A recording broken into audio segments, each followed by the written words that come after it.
Welcome to Fintech Frontiers, where we explore the cutting edge of financial technology. Today, we're excited to have John Mizzi, the founder and CEO of Vero Technologies, joining us. John has an interesting background. You're great to have you here, John.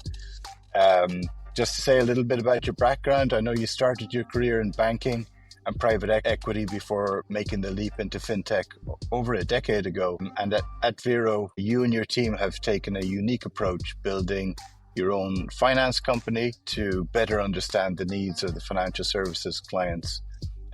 John, thank you so much for being here today. We're looking forward to learning more about your journey and the work you're doing at Vero. Thanks again for having me. I'm excited to share our story. Yeah. So tell us, maybe even if you could share a little bit about your background and your journey into your current. Yeah. So I started my career doing corporate strategy for Bank of America, and had actually done a little startup when I was in college. I'd worked with a partner and we built out mobile applications for kids with developmental disorders or autism specifically. And so I had kind of, opened the box of entrepreneurism, if you will, but decided, really as just a product of my environment that, if you had the offer to go have the big corporate banking role, that it was too hard to pass up on. So, I will say in hindsight, I didn't appreciate the amazing experience I had at B of A while I was there necessarily. I think like Really, any yeah. 23-year-old, you just wish you could go back to the college days when life was a little simpler. In any case, developed a lot of great skills as it, relates to evaluating different strategies, understanding the implications of pursuing, option A versus option B and what that means for a specific business unit, and really understanding the inner workings of banking. From there, spent a couple years at an alternative investment manager called GCM Grosvenor. Really leaving B of A, I wanted to work somewhere where I felt like the fruits of my labor were going to drive more significant business impact. I think in any large organization, it's hard to necessarily see that translation as it relates to business results. And so Grosvenor was a really great organization, albeit I was there 20 years too late. It had grown from a company of about 250 to 400. Don't quote me on those numbers, but roughly during my time. And Yes. inevitably it was, a partnership where the folks at the most senior levels had built this organization, and it was really cool place to be, or group to be a part of, but it was never going to be something Yes. that I could really leave my mark on. And so I went through a lengthy process. Great place to learn, I guess, from very Absolutely. successful and experienced colleagues. And I think it did shine some light on culturally how a management team was really thoughtful around taking care of their people. With all that, I wanted to go somewhere where I was really going to be at the table building something, and had a lot of ideas on potential outcomes or avenues to pursue, but was fortunate to find an opportunity to be the first employee of a fintech. And so really came in at the ground floor. The founders had a product that there was some debate around. They thought it was ready to commercialize. We ultimately came to find out that there still was some building to do and a lot of go-to-market work in terms of how to position the solution. The company at the time was called CBX Market, and it was a portfolio management system for fixed income desks. And so had a really great experience learning how to build companies and company building for that matter. Worked with that team for 4 years. We ultimately started 2 different companies together. And so was very much, I knew what I wanted to do. And that was being a That company stage, right? builder and really solving problems within the financial services space. Was fortunate to get exposure to the wholesale financing world, which is a bit of a niche within the asset-backed lending space, and recognized that it was somewhat of an overlooked niche within the credit markets, at least from a technology standpoint. There had not been much innovation or investment in technology solutions up to that point, or at least as I saw the world, 6, 7 years ago now. Right. And Yes. so we saw an opportunity really to fill what we saw as a blank space, which is, you had legacy loan management systems, which are your system of record, your calculation engine, but there wasn't Hmm. really a solution to solve many of the complex business processes that these lenders were managing within their organizations. And so really that was the genesis for what Vero's ultimately become. Fast forward 5 years and a lot more gray hair. Yeah, well, it's not showing, so that's good. So you spotted a gap in the market, and you had the capabilities and the contacts to go after it, and you've done that very single-mindedly over the last number of years. Is it correct that you were building both a software platform and a lending business in parallel? Yeah. So this was a unique approach, I guess you could say, but it was really important to me that we have a design partner, especially through the early iterations of building. And we looked Yes, across the market and tried to find some legacy players to partner up with. Without having a partner in place, at a certain point, we decided we were going to start our own finance company to be the first customer of our software organization. And, in the love early that. days, it was literally we were using a jot form and a lot of different Google Sheets and figuring out what were the primary things that we needed to build. I think what was cool Brilliant. is I was handling underwriting. My co-founder Isaac was dealing with servicing and collections and portfolio management. So we really had and Isaac at the time is and still is running product for us. So we had the tightest possible feedback loop in terms of what needed to get built and also what we built.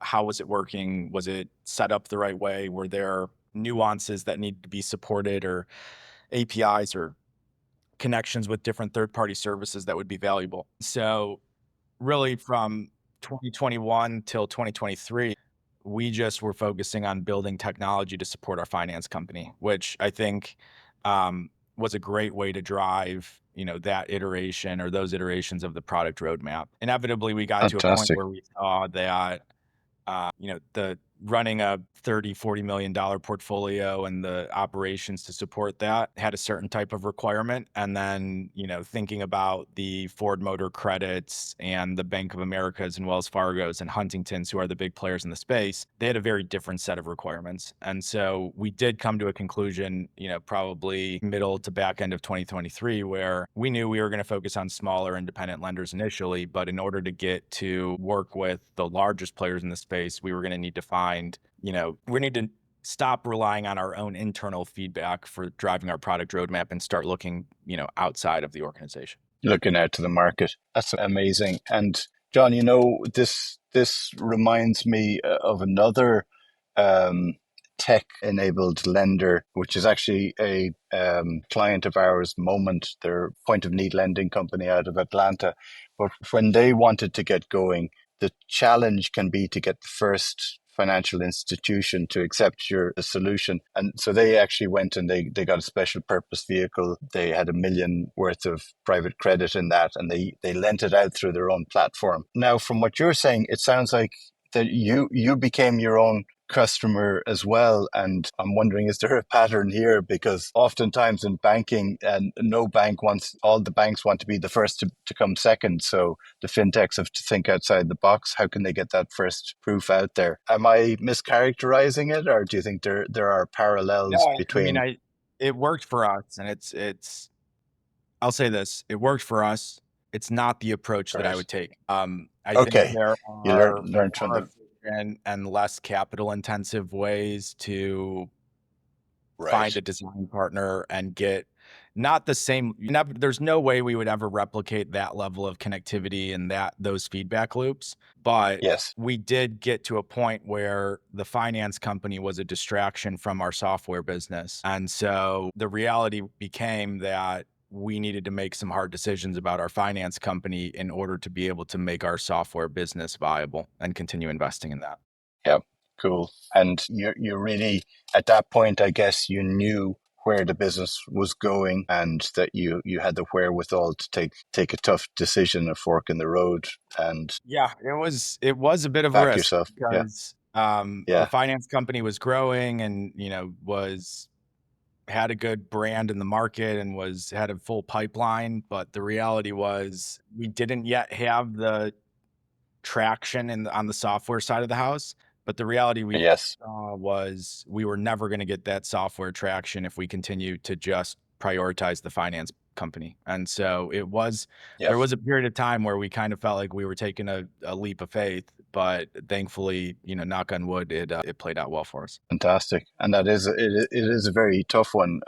I guess if you've got a successful and growing business that's also throwing cash off, that might be financing a more speculative one. So taking that decision, backing yourself all the way, I take my hat off to you, and you've made it work. So tell us how the journey has gone since that juncture to now Yeah. I mean, with your I think platform. Yeah, really it was nearly 12 months ago where we really put pause on the finance company and really went all in on our software business. And I think, what we saw was the biggest challenge. And I think you can only be excellent at, especially in a startup, you can only really be excellent at one thing. You can't run two separate so companies true. at the same time and expect to be excellent at both unless, I mean, I shouldn't say can't. I'm sure there's some people out there who have figured it out, but it's very challenging, especially It with is. limited resources and limited capital. And so when we started focusing exclusively on our software business, we were able to really consistently facilitate a go-to-market motion, run experiments around where and how do we connect with prospective customers most effectively, figure out from a branding and positioning standpoint what makes us different. Most importantly, just start getting more at bats. And through every sales cycle, we were very reflective around what worked, what didn't work, what can we do better next time. And so inevitably through repetition, we were able to really dial into and define a sales process that has allowed us to close deals effectively and efficiently, screen out folks that are just there for a show and tell and are not actually, sales qualified, and put resources behind the types of opportunities that we're really excited to explore and pursue. Excellent. And do I read from that you're using data to identify potential borrowers in advance and then reach out to them rather than just Not qualifying not bar necessarily borrowers, but other lenders. So our other software lenders? business I bet. Yeah. actually, if you think about it, we built a software platform to administer Yes. this type of credit product, and now we're licensing that software to other lenders across the Yeah. marketplace. And I should say, I think Of the course. challenge of Yeah. the approach that we took is for a while, we were reaching out to our competitors and saying, "Hey, we've built some really cool software." And they're like, "We don't care how cool it is. You're not going to touch our data while you're competing with us in the market." And so Yeah. the fact it required us to Confusion. get out before we were able to get the traction that we have. Yeah, yeah, no, I can see, and there's nearly conflicts of interest there that if you're both a competitor and potentially a supplier, so it cleared the decks from that point of view. Great, and tell me then. So you spoke about, say, a number of years ago, you saw that there was a white space in the market for wholesale lending, and that you went in and occupied it. Then you designed a platform to cater for it. How, like, could you articulate to me the big problem now that you've got really good at solving for your clients that are licensing your platform? Yeah. Yeah. Like I said, I think um, the blank space that we saw was that there really wasn't any solution in the market, barring, someone who invested heavily in Salesforce and configured out a bunch of workflows and data schemes to support their business operations. And so, in order to, without getting too in the weeds around how wholesale works, think of this: Yes, wholesale financing for dealers of manufactured goods basically is a solution so that if you drove by a car dealership, they don't typically have the cash to fund inventory acquisition from the manufacturer. So the wholesale financing is a line of credit for dealers to acquire inventory. There's a receivable originated yes, against every car. And then when the car gets sold to the end customers, the dealers recycling those funds from the proceeds of that sale and then buying more inventory. So the nuance here is that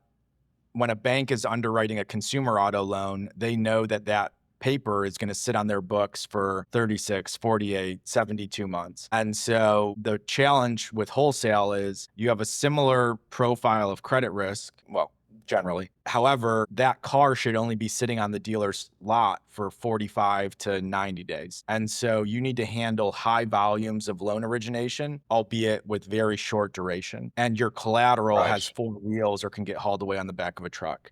So there's a lot of unique business operations that need to be supported to manage that. And what we've built out is effectively an operations management system that has 9 different modules that support credit and underwriting, funding, collections, risk management, audit reconciliation. And those modules can streamline the business operations of specific teams within a lender's organization, ultimately providing more operational capacity, preventing human error, providing more transparency across their portfolio, helping mitigate risk, helping maintain more of a real-time view of their client relationships. And that has provided our clients with the ability to scale their operations without necessarily having headcount growth that increases linearly with the size of their portfolio. Brilliant. Brilliant. You've really occupied the space by the sounds of it. You've got 9 modules. You've really totally understand the particular needs of those, say, car dealers. You've kind of really built something that by the sounds of it is meeting all of those needs and making it much easier for them to execute their business and to deploy their capital in a good way. We like to think so. Is the credit risk for the lenders related to the risk that the car dealer might default? Yeah, the car dealer is your obligor here. So you have really the biggest risk in wholesale financing is that the dealer sells that car or the tractor or the piece of farming equipment and doesn't use uses the proceeds of that sale to the end customer to pay off something else other than the receivable that you've originated. Typically, these Okay. dealers, obviously, it's almost like a brokerage business. They're capturing a spread between the Yes, wholesale value and the retail value on any commercial good. of And course. so they need to pay off principal and interest with the proceeds of the sale. And inevitably during slow Mhm. seasons or if, business isn't good, they have other bills piling up. And so they're taking 100% of the proceeds of the retail sale and using it Okay. to cover something else. Right. Oh, okay. That sounds very naughty. So I've seen another kind of lending scenarios, this kind of point of need where it's a different scenario, but some of that risk has been that the borrower, say, wants to buy a roofing system or an orthodontic plan, that they get assessed for a loan. They're given that. Now that's a B2B to C kind of situation, but that the loan was delivered to the vendor and the money never went into the hands of the borrower, and that loop was closed, which kind of prevents that category of risk, at least, I guess, but obviously in a very different scenario. Yeah. Yeah. Wow, cool.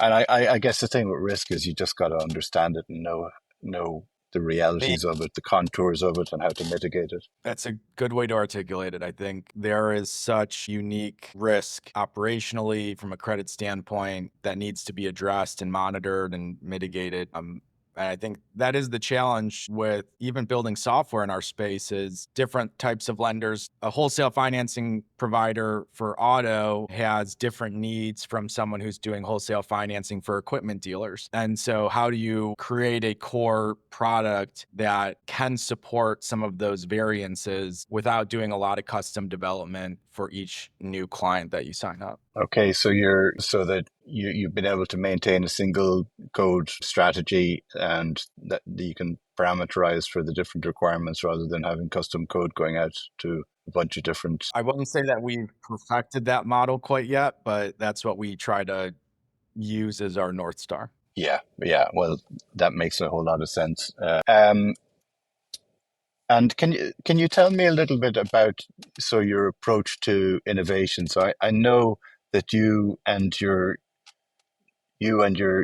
executive team knew the space very well, but how did you go about you know building that product roadmap and getting it into place in the right order so that you could get product out there and get the cash flowing? Yeah. I mean, I think this was one of the big catalyst, if you will, as far as us developing conviction to start Vero, but we had about 80 different customer discovery conversations with folks that were operators across the industry before we got started. Super. And it was something that we were going through this accelerator program and they had kind of prescribed, this as a tactic. And what was great is, the more we talked to folks, the more that we kept hearing, initially it was, here's all the problems we have. And then as we listened to those problems, we started ideating around potential solutions. And then the later conversations we had, we were talking about these ideas we had on as far as addressing these problems. And folks were getting really excited about, just validating that that would be a solution that would be useful for us. And so I think Excellent.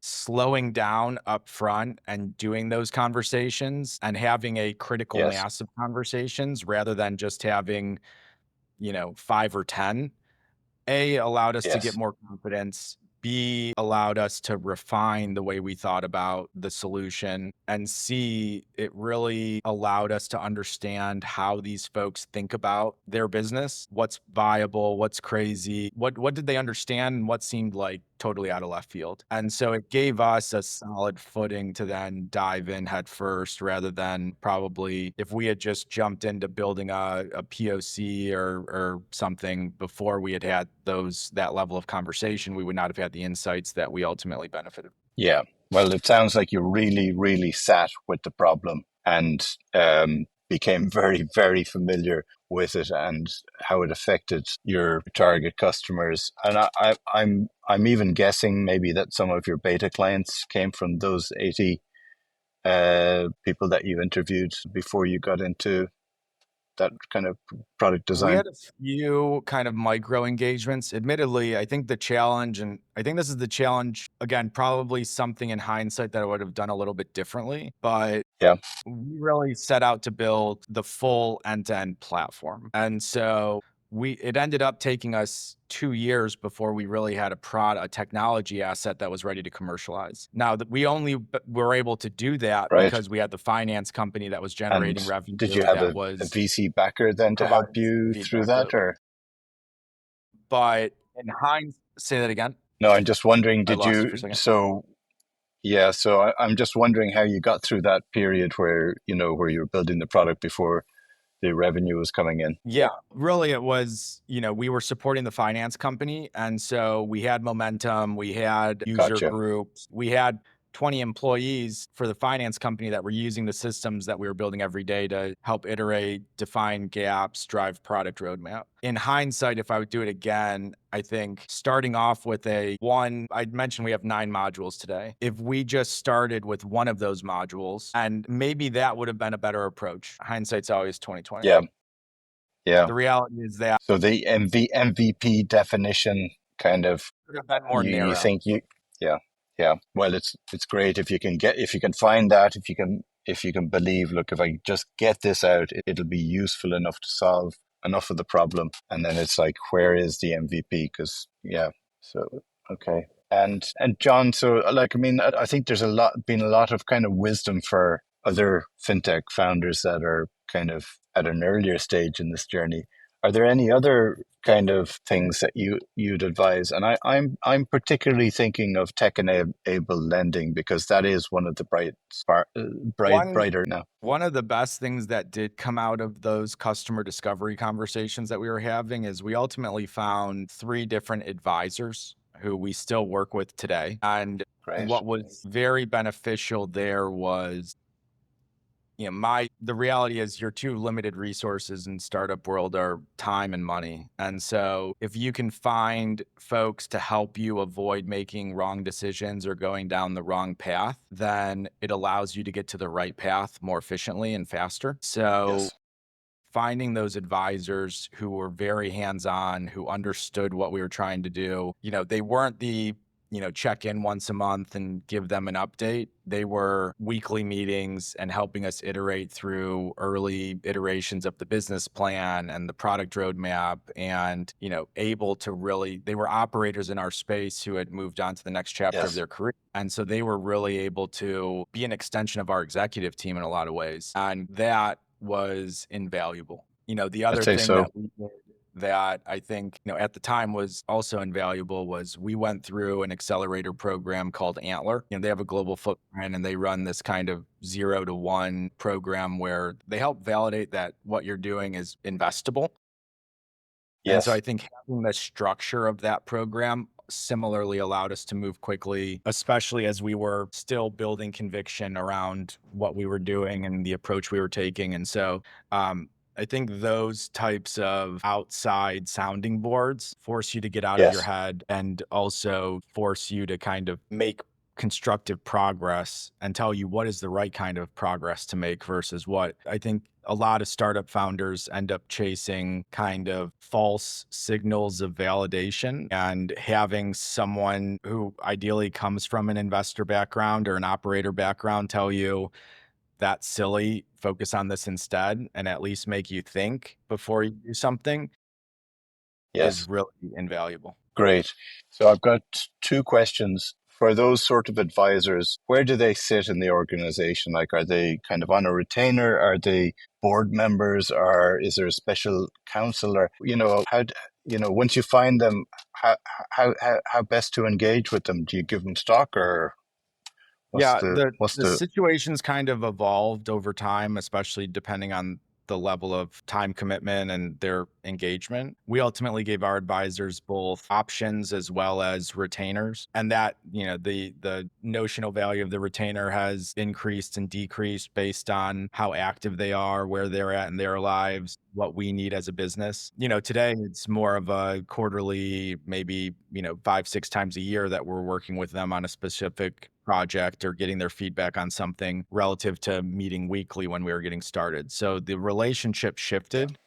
I think what's yes, important is to kind of very clearly set expectations and then also set the expectation that you're going to revisit those expectations every quarter or every 6 months yeah, so that, yes, you're not just, you don't want to ever burn the bridge. And I think the relationship we have with our advisors is so unique and so special. But it's something that we've had to both address and talk about over time as the business has yeah, evolved. And so yeah. finding folks that are understanding of that and appreciate the realities of going from just being my co-founder and I in an apartment to having a team and operating across 3 different office locations is you want to find advisors that are willing to stay along for the ride with you, but also and understand where you came from, but at the same time are willing to take maybe a different role as the business evolves. Well, that sounds very pragmatic, and having the right relationships with people who can give you insights so that you can separate the wheat from the chaff quickly, and then setting the expectation so that the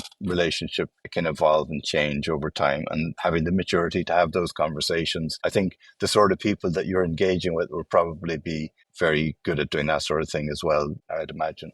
Great. I think that's helpful. And then so you said you were on the Antler program. So can you give a shout out to the incubator, which was the cradle for this innovation? Yeah, yeah, we went through the New York program. We did it in 2020 as the world was, totally in isolation mode. And it's Yes, funny, I met my kilometers apart. co-founder through Antler. We both were participating in the program and got linked up through them. But like I said, I think even though I had been working in a startup environment, the idea of kind of jumping out on my own was still scary in a lot of ways. For sure. I wanted a program to provide me the structure to operate within just because I knew that's how I would be most effective.